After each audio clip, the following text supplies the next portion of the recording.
Thank you so much for joining us. Small changes that we make every day towards reducing our toxic chemical burdens will go a long way in supporting preventative health. However, knowing where to start these changes can be very confusing. That's why we're so grateful for reputable resources that could help make these transitions easier, like the Lifelong podcast. Lifelong is a show centered around low toxic living and longevity, hosted by certified holistic health and nutrition coach and wellness marketing consultant Heidi O'Brien. I have been a guest on Lifelong, and I'm a huge fan of the work Heidi is doing. So, which is why we invited her to be on our IG Live today. So, during this live, we're going to discuss why you might be having trouble losing weight, ways to avoid toxic chemicals in your personal care routine, why tap water can be cause of concern with your health, and so much more. So I saw Heidi just send me a request. Let's go live together.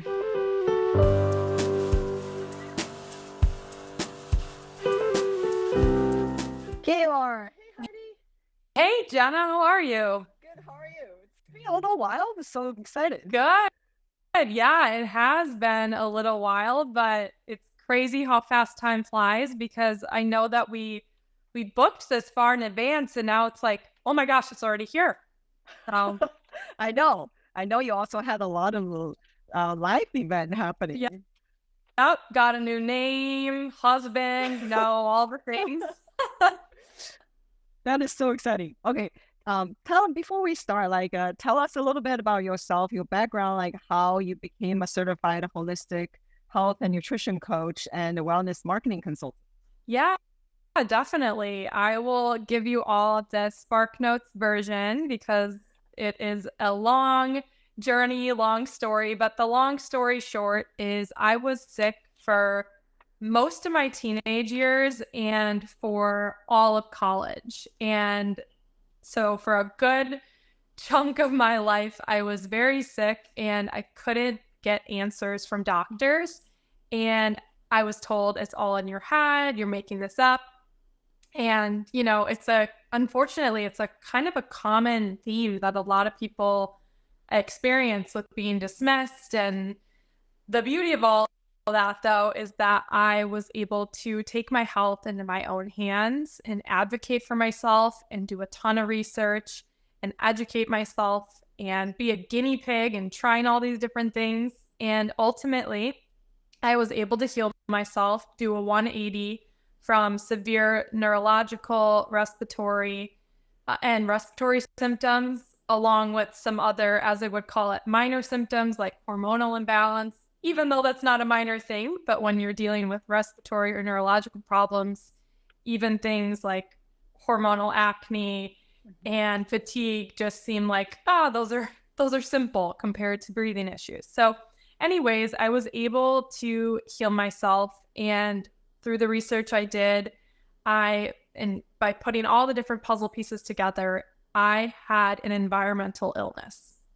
So from a I say young age because I feel that when I got into this world, which was really 5 to 8 years ago, I was finishing up college and learning about toxins and healing myself from toxins. And it was very interesting because I'm like, not a lot of people are talking about this. And not a lot of 22-year-olds are talking about this. So needless to say, I finished up college and I went to work in the marketing space in the textile industry as a marketing professional. And I realized that I wasn't fulfilled. Like, because I went through all those hard years of really suffering and then I was able to heal myself, I knew that I needed to get my message out there and I needed to help people. So I went to further my education and got certified in holistic health and nutrition, launched that business alongside my marketing job. Eventually, I went all in on my own business for my private holistic health and nutrition business. On top of that, I launched Lifelong Podcast.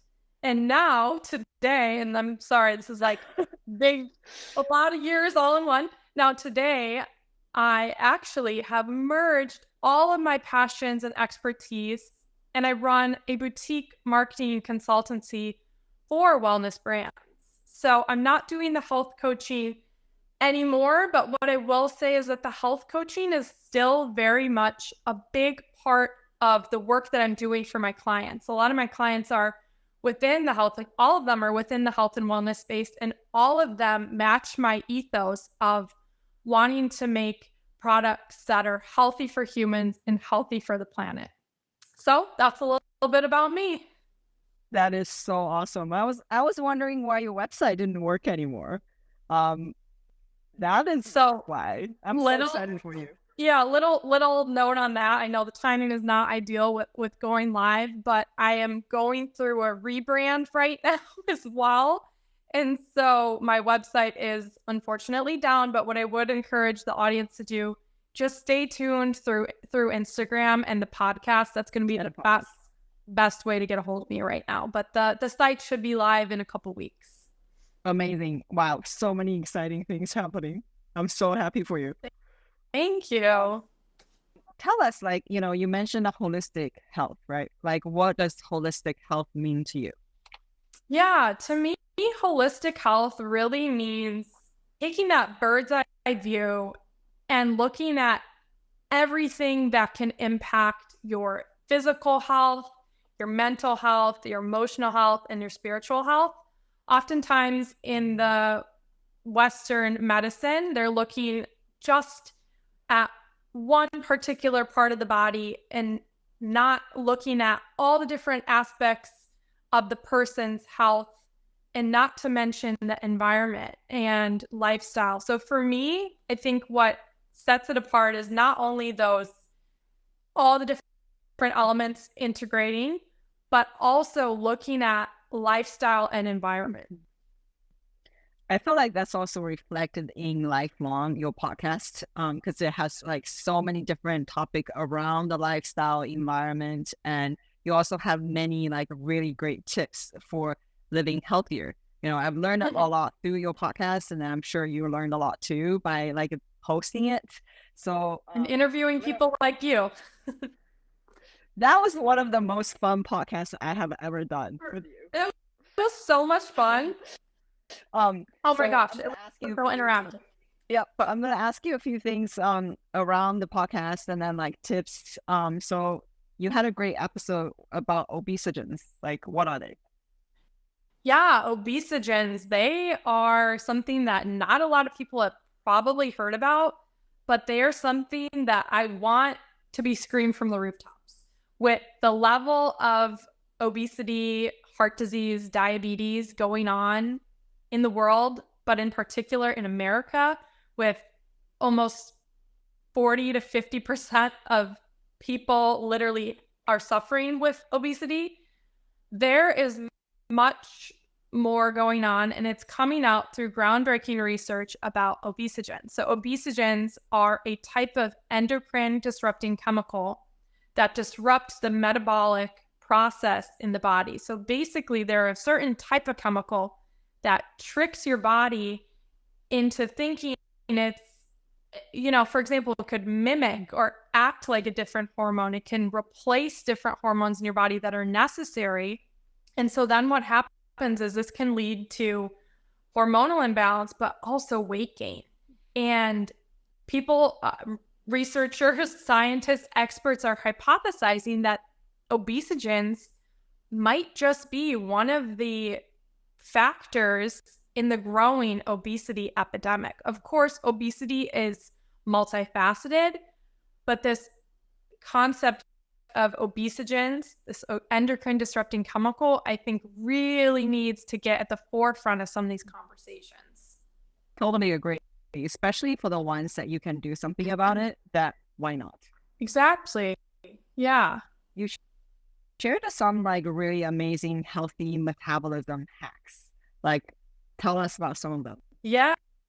So healthy metabolism hacks, or just some metabolism tips in general. These are just some things that I kind of live by. I'm not very rigid about doing these things, but I'm sharing them with the audience so that if you're thinking about getting metabolically healthy, maybe try a couple of these different things. So number one is eat breakfast. Like, breakfast is very underrated, and it's very, excuse me, it's very important for getting your metabolism going for the day. And tied into that, consider eating meals that are balanced, not just carb filled or sugar filled. Like, a lot of school children are still eating sugary cereals for breakfast. Make sure you're getting a carb, a fat, and a protein with every meal. So that's number two. Number three is you can consider taking a tablespoon of apple cider vinegar before a heavy carb meal, or taking a walk after meals is also really good. There's tons of different things you can do, but I love seeing, because this is a very trendy thing right now, which I'm happy about, at least in the holistic pages that I follow. I say trendy, but I know that my feed is totally biased with what I'm interested in. But yeah, those are some tips that I love.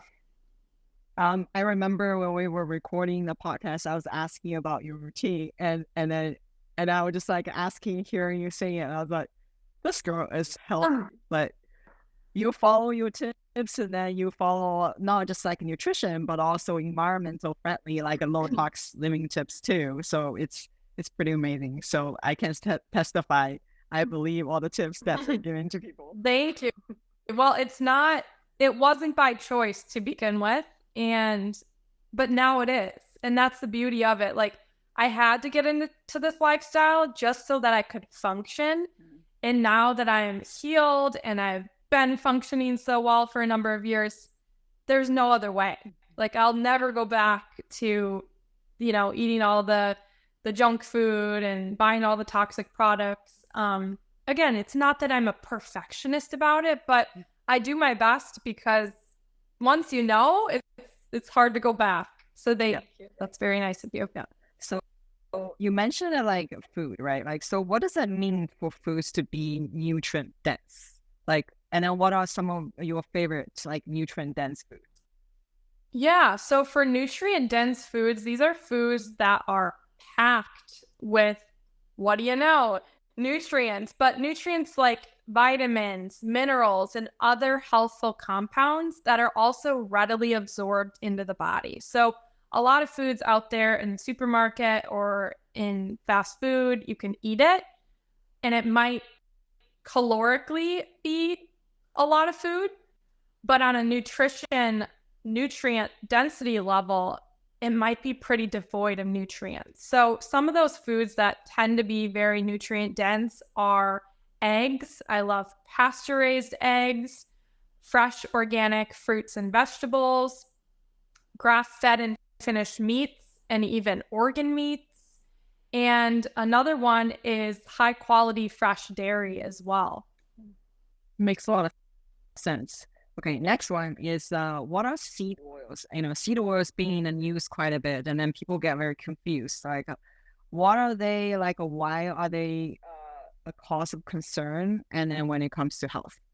Yeah, so seed oils, like you said, they are in the news a lot lately. They're also pretty controversial, and I would like to think that they're controversial because of the lobbyists involved and the big foods involvement in all of this as well. So again, not to go down that whole rabbit hole of controversy rather, but it's important to think about what is big food's role in this. And just to go back to basics, seed oils are a class of oils that are derived from typically GMO seeds. And a lot of times they're from soybeans, from rapeseed, from cottonseed, from, what's the other one? I'm blanking right now. Safflower and sunflower. Yeah. And what's crazy about them is that they're highly inflammatory and they're actually linked with chronic disease. But what's more wild about all of that is I brought someone on my podcast, an expert on seed oils. He goes by Really Tan Man. It's kind of a funny name, but it's very memorable. And so I encourage everyone to listen to that episode because he's really the expert. So I'm trying to summarize it to the best of my ability. But what I learned from him is that one of the concerns with seed oils is how they're extracted. They're chemically extracted. They're manufactured. They are so far from nature. And number two, this was his biggest concern, is that they are super, super high concentrations of a seed that humans would never consume. So the gist of it is these are foods that are so far from what our bodies are evolutionarily designed to consume, which makes sense that they could contribute to inflammation because in the body's like, I don't know what this is. I'm not familiar with this on an evolutionary perspective. So there's a whole world of seed oils out there, but for me, I try to avoid them to the best of my ability. When I'm out to eat, I like to ask what the food is cooked in. And again, not to be rigid, but doing my best when I'm at home is most important to me. Yep. You do what you can. Yeah. It's the same thing when it comes to your, reducing your chemical exposure. So like, what are some tips in your opinion to reduce your chemical exposures? Yeah, I mean, this is up your alley. You're the expert in all of this too. So there's a lot of, as you know, there's a lot of different things you can do. But one of the things I like to tell people is start with your bedroom. On average, we spend 1/3 of our life in our bedroom. So if you don't have the biggest budget, you're not able to, and quite honestly, I don't think anyone's able to go through their whole house and throw everything out and buy all these new different things. But if you're looking to start in the bedroom. Maybe buy some organic sheets. Maybe start opening your windows daily, investing in an air purifier, dusting that fan above the bed that you forgot about. Eventually, maybe saving up for an organic mattress. I love the avocado mattress. So starting in the bedroom is one place to start. Another one is upgrade as you go. So like I said, most people are probably not at the place where when you start learning about these toxins that are in, on, and around us, it's not exactly feasible to go throw everything out. So one thing I recommend is once you run out of something, slowly upgrade. For example, if you're using that Crest toothpaste, when you run out, upgrade it for a better option. I really like Risewell. That's a great toothpaste brand as example. But I think when we're able to break it down and go really granular, it makes it less overwhelming. And I think people too should realize that those small little changes will add up, and eventually your whole bathroom cabinet will be filled with better for you options. So that's the second one. I went really long-winded into that. And then kind of on a similar note is swap a category at a time. So if you're upgrading as you go, focus on maybe your cosmetics and toiletries first before you do your cleaning products or pots and pans. For me, that's what worked for me. I focused on, okay, I'm going to do my cosmetics and I'm going to do my showering products and for me, again, that's what worked. And maybe it resonates with the audience, maybe it doesn't, but simple tips to make it easier. And then the last one I want to share is have grace. Like, this is not easy. And stress is also a toxin. So the more that we can just have peace and grace about all of it, the healthier we will be. Again, from that holistic perspective of mind, body, spirit, and emotion. So true. So true. And I love it. And all these tips, it's summarized here. But then if you actually go listen to Heidi's podcast, there's like a lot of the stuff is covered in each episode, and then as well as your solo episodes, which I love. And I have one question coming, like, where can I hear the podcast with the seed oil expert? Yeah, that episode, I don't know the number offhand, but you can go to Lifelong Podcast, type that in on Spotify, Apple Podcasts, Stitcher, Google Podcasts, any of the big streaming platforms, and it is available there. I believe the episode was, I want to say it was in the winter. So scroll back just a little bit and you'll see the name Really Tan Man. And that's the episode to play. I'm sorry I don't have the number, but it'll say seed oils, Really Tan Man, and you can find it on those platforms. Awesome. Why do you feel that tap water can be a cause of concern? Tap water is not exactly what we all thought it was. And the thing about tap water is it varies I can never say this word, by municipality. So my tap water here in my suburb of Chicago is not going to be the same tap water that you have. You're in like Oakland, California, is that right? California area. So yeah, and my mom, who's in a suburb of Milwaukee, is not going to be the same tap water.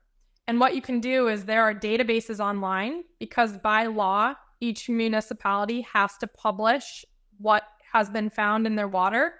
So you can search on this tap water database. You can go to the environmental working group, ewg.com, and find this database. Type in your city or suburb in there, and you'll see a big report of everything in the water. And when you start reading this, my gosh, it is not cool what's in there. And some of those things that are commonly found in water are heavy metals, fluoride, chlorine, arsenic, lead, PFAS, BPA, endocrine disrupting chemicals, pharmaceuticals, and the list goes on. And there will be people out there that say, oh, it's just a little bit. It's not too bad. It's just a little bit. Well, good for you, sir. But for me, I don't want to microdose poison for a lifetime. So what I recommend instead is investing in a high quality water filter, whether it's the low end price of a pitcher. I like the Therasage pitcher. And then if you have a home and maybe a bigger budget, there is a great company called Greenfield. And then what I personally do is I have a subscription with the best bottled water out there, and it's called Mountain Valley Spring. Have you heard of that, Dr. Jenna? The green bottles? I've heard about it, but I've never tried it. Oh my gosh, it's so good because it's tested for all the different chemicals and toxicants, and it's clear. It's super pure of all that stuff, but on top of it, it has minerals, naturally occurring minerals that are really important for cellular hydration. So I actually have a subscription with them where it's funny, my husband, he has to carry these huge 5-gallon jugs and they're made out of glass, which is fantastic.